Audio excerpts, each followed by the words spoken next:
Good morning everyone, greetings from Karnataka. Today I am here to present our study about the morphometric analysis of glenoid, coracoid process and scapular spine in Indian population. This is a 3D CT study.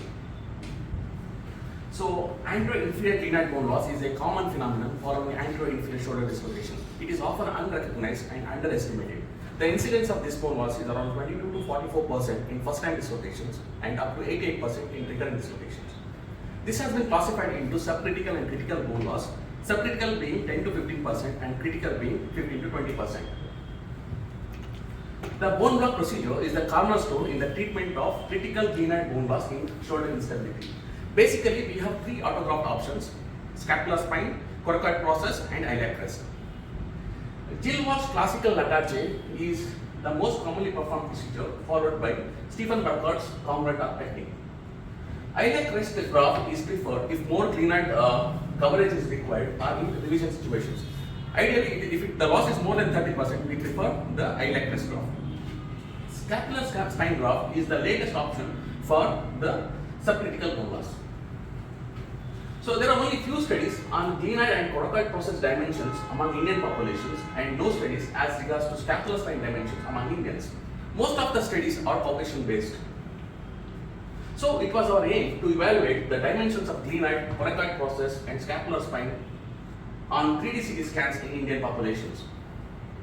So this is a descriptive analytical study. The study was conducted between December 21 to May 22 at MGM Healthcare Hospital, Chennai. We studied about 150 patients with bilateral shoulders, that is around 300 shoulders, and who are patients with previous shoulder symptoms, shoulder surgery, glenohumeral trauma, arthritis, or patients who didn't consent to the study, and those with incomplete imaging of coracoid and scapular spine and 3D CT scans.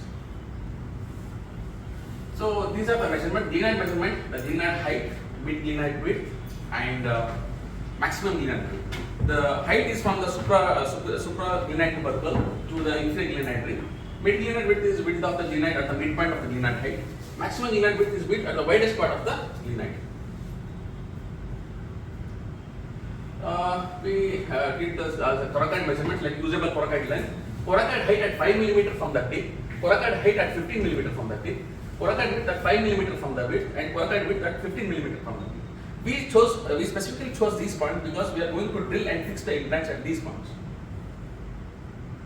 Similarly, we measured the scapular spine, that is usable scapular spine length, scapular spine width at 15 mm from the notch, scapular spine width at 25 mm from the notch, scapular spine height at 15 mm from the notch, and height at 25 mm from the notch. Scapular landmark, length of the scapular spine from the posterolateral acromion process till 1 cm beyond the notch on the spine medially. So these are our results. So majority are between the age group of 26 to 50 years, belong to the 57% are between the age group of 26 to 50 years, 35% belong to the 51 to 60 years, and rest of them belong to 18 to 25 years. So majority are males, 57% are males, 42% are females. So these are our results. The mean height of the glenoid was 34.6 millimeters, the mean width was 22.6, and maximum width was 24.5 millimeters. So this is the result of the coracoid morphology. If you we want you to focus on the height of the coracoid process at 5 millimeter, that is 8.2 mm, and at 15 millimeter from the tip, that is around 9.3 millimeters. These values are very less compared to the width of the coracoid process at the same distances. The width is at about 11.7 millimeters at 5 millimeter and 13.1 millimeter at 15 millimeter. This has a bearing in the choice of implant and about the choice of process, whether we want to use a congruent or the classical Latarche. Similarly, in this picture, we want you to focus on the mean width at 15 millimeter from the notch, that is about 8.2 millimeters, and at 25 millimeter, that is about 7.7 millimeters. This is again very less compared to the height and these things, the other things. The harvestable length of scapular spine is about 30 mm. That is 3 cm of the scapular spine can be safely harvested. The landmark from the posterolateral corner is around 4 centimeters. So this gives us a gross idea from where we have to take the graft.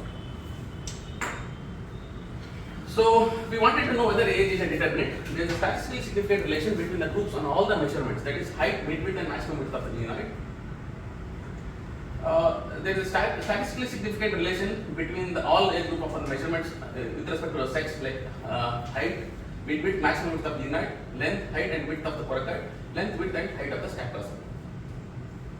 So the results found in our study are in concurrence with the other authors. So these are our measurements, and in fact some of the other authors have not measured entire range. We have measured the scapular spine also. So strengths of our study, we did measurement on 3D CT scans, and the measurement on the 3D CT scans, they match the cadaveric measurement in most of the studies, and the measurement on 3D CT scan is better than measuring on 2D CT scans. Measured the graft dimension at points where we are going to drill and graft fixation, which is more logical.